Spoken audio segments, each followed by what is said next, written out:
Sip, mulai. Baik, Bismillahirrahmanirrahim. Assalamualaikum warahmatullahi wabarakatuh. Selamat malam Pak Tatang dan selamat malam rekan-rekan sekalian dimanapun berada. Pada hari ini kami dari kelompok 3 yang terdiri atas Alfaliza Kitaufan, saya sendiri, yaitu, dan yang kedua, Mas Irfan Mukhtasim Rait, akan membahas terkait dengan studi kasus mengenai chapter 5 Innovation Process Management di buku Innovation Management karya Pervez K. Ahmed dan Charles D. Shepard. Berikut presentasinya.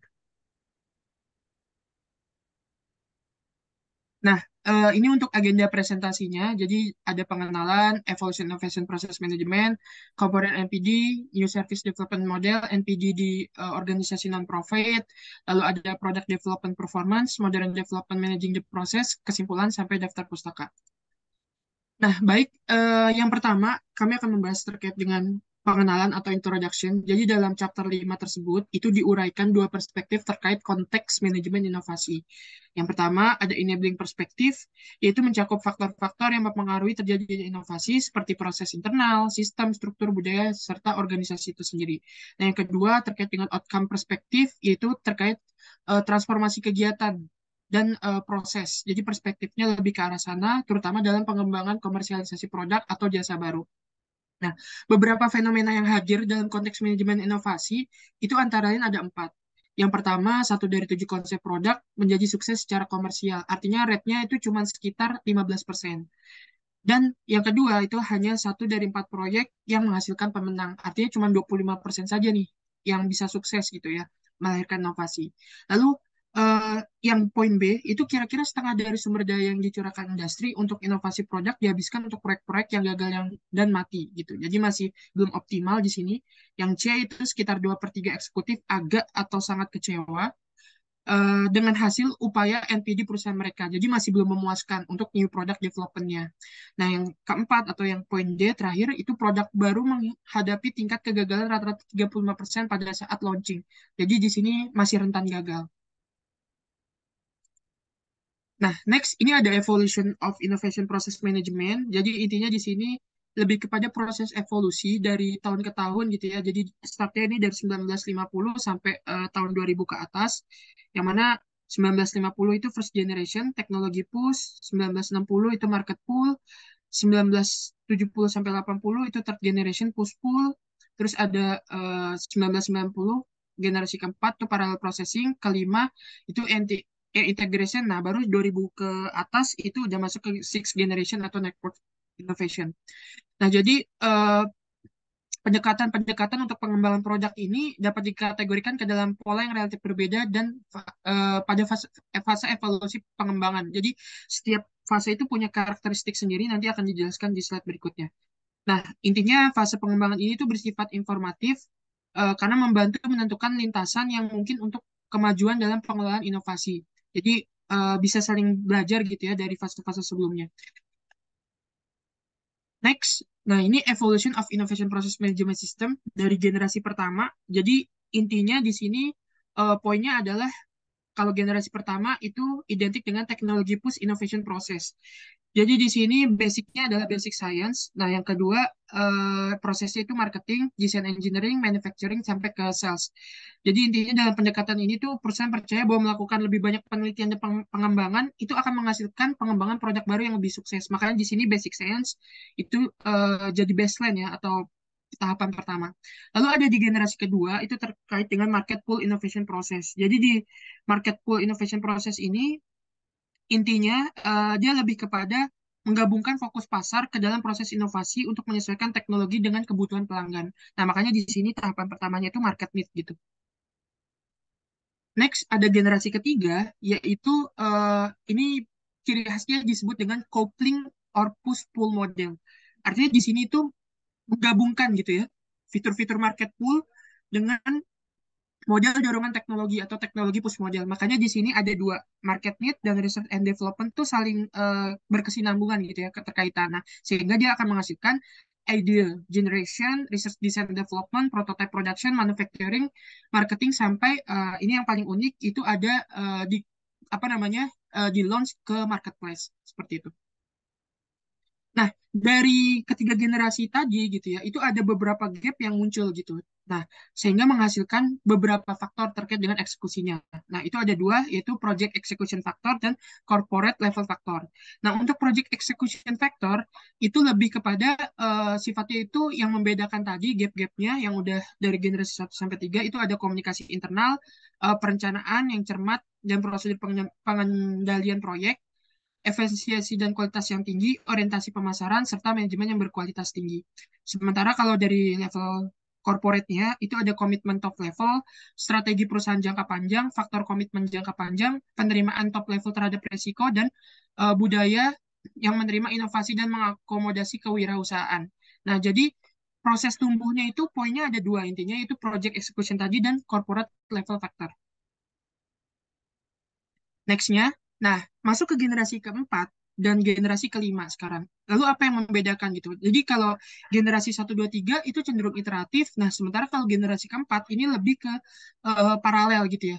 Jadi kalau yang sebelumnya itu sekuensial, harus mengerjakan tahapan sebelumnya dulu, baru bisa maju ke tahapan lanjutan gitu ya. Nah kalau generasi keempat ini dia bisa paralel gitu.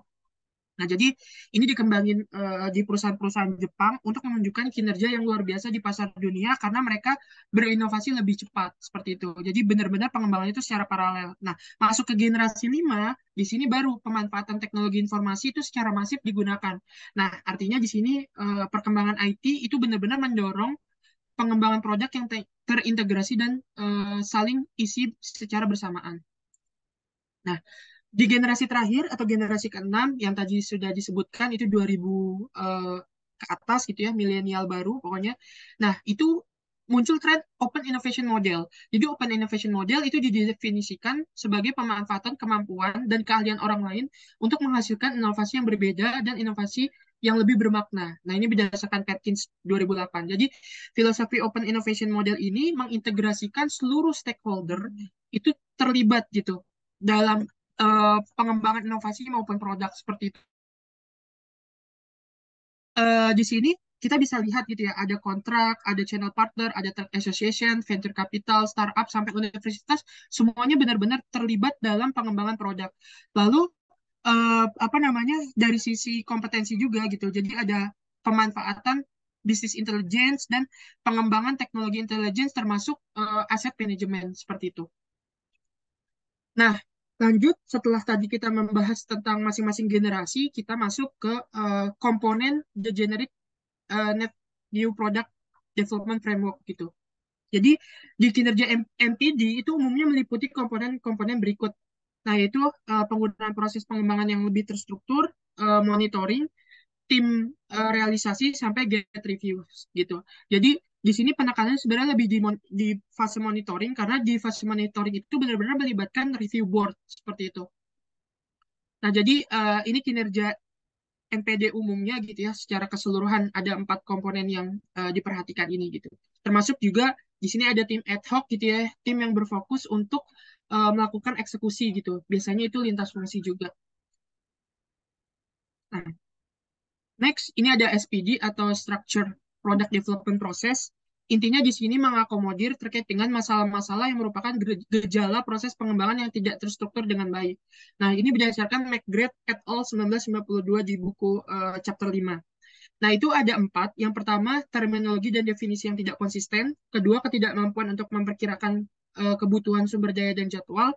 Ketiga, ketergantungan tugas yang berlebihan. Keempat, perhatian terfokus pada penanganan masalah. Jadi kalau di sini kita lihat grafiknya, intinya peran review board ini sangat berpengaruh sekali ke dua proses bawahnya, itu decision point proses sama structure development proses. Sehingga pada saat di fase operasional atau di realization team, itu benar-benar semua fasenya bisa dipastikan berjalan smooth gitu. Makanya di sini disebutnya structure product development process. Next, ini ada the stage gate activities model. Nah, jadi stage pertama itu ada mengidentifikasi peluang, mendefinisikan konsep dan evaluasi. Jadi benar-benar ini di review gitu ya, inisiasi proyeknya, terus habis itu peluang-peluang kira-kira apa nih yang bisa dipenuhi dari proyek inovasi tersebut, dan seterusnya. Yang kedua ada rencana desain di stage kedua, stage ketiga pengembangan prototipe, stage keempat evaluasi manufaktur dan pengembangan. Ini di fase yang apa namanya eksekusinya gitu ya. Nah, stage 5 itu distribusi dan marketing setelah eksekusi selesai. Keenam, pengujian market dan launching. yang ketujuh itu pasca launching atau akhir produksi. Benar-benar itu biasanya dibereskan terkait dengan dokumentasinya, termasuk juga evaluasinya seperti itu. Nah, selanjutnya structure product development process ini berkenaan dengan peran review board atau dewan peninjau tadi secara khusus. Yang pertama itu dari memulai proyek pengembangan proyek baru, lalu ada membatalkan dan memprioritaskan kembali proyek, memastikan bahwa proyek yang dikembangkan sesuai dengan strategi perusahaan, mengalokasikan sumber daya pengembangan, menetapkan visi, membuat keputusan, dan hingga ke strategic manpower-nya, yaitu di sini ada apa namanya motivasi dan merekrut staf pengembangan terbaik, termasuk juga eh, apa namanya menetapkan standar gitu ya terkait dengan proses NPD dan kegiatan pengembangan produk. Nah, next, lalu apa masalahnya pada saat proses pengembangan produk baru tersebut gitu? Ini di sini di chapter 5 diuraikan 4 sindrom ketidakseimbangan. Yang pertama, sindrom kepemimpinan autokratis. Di sini biasanya seorang eksekutif senior itu mendominasi keputusan pengembangan produk. Jadi benar-benar semua yang ada di level bawahnya itu benar-benar harus nurut kepada si senior eksekutif tadi. Nah, yang kedua sindrom Big Brother. Jadi ini tim manajemen senior terlibat dalam pengambilan keputusan tingkat rendah gitu. Jadi ada sistem pengawasan dan keputusan-keputusan kecil yang menciptakan beban administratif. Lalu ketiga, sindrom functional beauty itu terjadi ketika suatu fungsi memberikan kontrol yang berlebihan terhadap proyek. Nah, biasanya kalau di tempat kerja ada PMO, nah itu biasanya yang buat standar seperti itu. Nah, yang keempat itu sindrom Richoket, yaitu di sini kontrol berpindah dari satu fungsi ke fungsi berikutnya saat proyek melalui berbagai tahapan pengembangan. Jadi itu yang tadi yang disebut dengan sindrom-sindrom yang menjadi permasalahan akan ketidakseimbangan. Nah, next itu ada fase review yang tadi juga sudah disebutkan di slide sebelumnya terkait dengan decision point process dan funnel approach NPD. Artinya tinjauan fase yang dilakukan oleh review board dalam proses pengembangan produk itu bertugas dan bertujuan untuk yang pertama membuat keputusan produk tingkat strategis, mengalokasikan sumber daya untuk upaya pengembangan produk, memberikan arahan dan kepemimpinan terhadap tim proyek, yang keempat memberdayakan tim realisasi untuk mengembangkan produk secara bertahap. Nah, secara keseluruhan, panel approach NPD tadi itu terdiri dari 5 fase. Yang pertama, konsep definition dan evaluation atau penjelasan konsep, lalu ada planning design atau rencana dan desain, pengembangan, lalu ada fase ketiga itu market evaluasi, dan proses pre-produksi gitu ya. Dan yang keempat adalah produksi itu sendiri dan uh, rilis market. Nah, next akan dijelaskan oleh rekan saya terkait dengan NSDM, yaitu Mas Irfan Mukhtar Simrait. Waktu dan tempat dipersilakan. Mas, New Service Development Model. Inovasi layanan di masa lalu terlihat berbeda dari inovasi produk dalam tiga hal cara penting.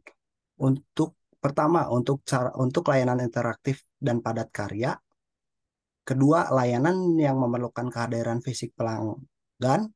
Ketiga, inovator layanan belum memiliki produk nyata untuk membawa nama merek. Next, Mas.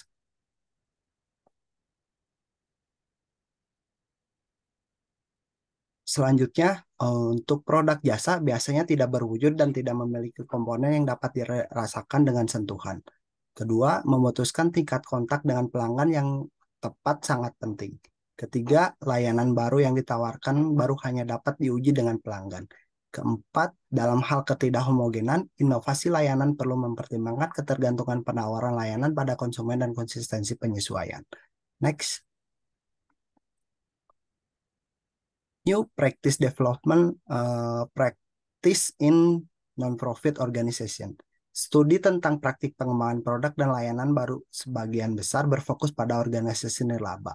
Namun, peneliti terbaru di bidang ini telah menghasilkan beberapa hasil dan kesimpulan menarik yang berfokus pada bidang utama strategi, manajemen portofolio proses, riset pasar, sumber daya manusia dan metrik, serta pengukuran kinerja. Organisasi nirlaba yang besar cenderung sangat baik dan mengartikulasikan misinya menerapkannya secara menyeluruh dan menggunakan untuk menggerakkan program dan kegiatan.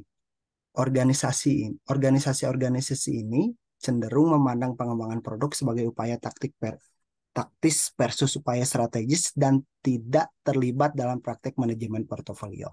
Organisasi nirlaba juga sangat menekankan pada ide dan kurang menekan digunakan pada aktivitas lain seperti pengembangan dan pengujian konsep, evaluasi proyek, dan analisis bisnis. Next. Faktor kunci keberhasilan dalam NPD. Menurut Robert Cooper pada tahun 1990, secara singkat, berikut ini urutan kepentingannya. Pertama, produk unggulan yang memberikan manfaat unik kepada pengguna. Kedua, memiliki konsep produk yang terdefinisi dengan baik. Didukung oleh aktivitas teknis berkualitas tinggi, didorong oleh kesesuaian yang kuat, memiliki praktik yang sangat efektif, menampilkan kesesuaian yang kuat, melibatkan pelaksanaan aktivitas pemasar yang efektif, dan lebih berhasil bila ditargetkan pada pasar yang lebih menarik. Next.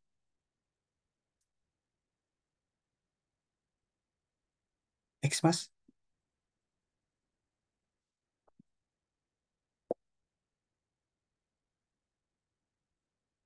Adapun manfaat dari proses pengembangan terstruktur adalah antara lain dari segi organisasi proses, penyediaan peta rencana yang menjelaskan tugas dan hasil yang dapat dicapai oleh pemimpin proyek, membantu meningkatkan visibilitas dan pemahaman proses oleh anggota perusahaan.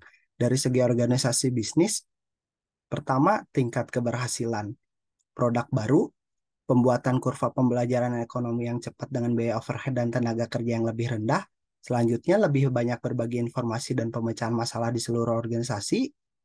Selanjutnya, persyaratan modal kerja yang lebih rendah. Dan yang terakhir, lebih sedikit kebutuhan akan perubahan teknik dan desain karena variasi lingkungan.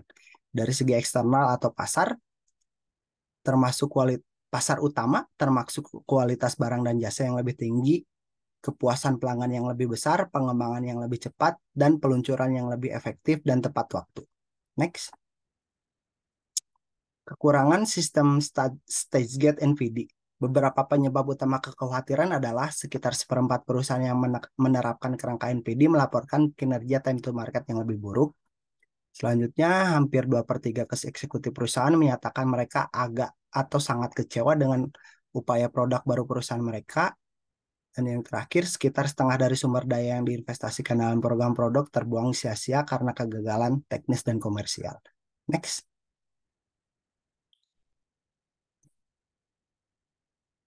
Perincian lebih lanjut dari angka-angka yang dikemukakan oleh Cooper mengungkapkan kekurangan dalam proses pengembangan produk baru seperti yang disorot pada tabel di bawah. Market rata-rata 42%, teknikalnya rata-rata 26%, evaluatifnya rata-rata 35%. Next. Bagaimana perusahaan mengembangkan kerangka NPD mereka?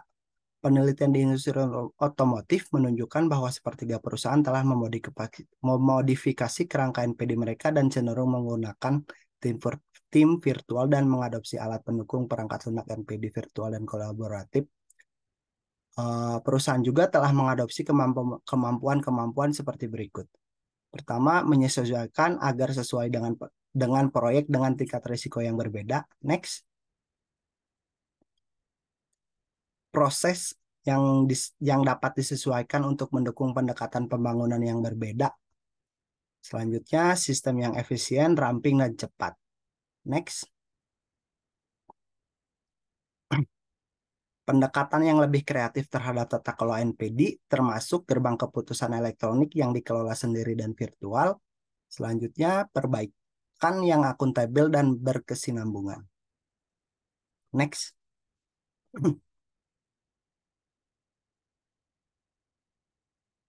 Ketika produk atau jasa mulai dikomersialkan, timbul pertanyaan evaluasi. Apakah kita melakukannya dengan benar? Pertanyaan ini harus dijawab dari sudut pandang 4 pemangku kepentingan. Dari pelanggan, karyawan, pemasok, dan pemegang saham. Dan dituangkan dalam siklus manajemen nilai. Next.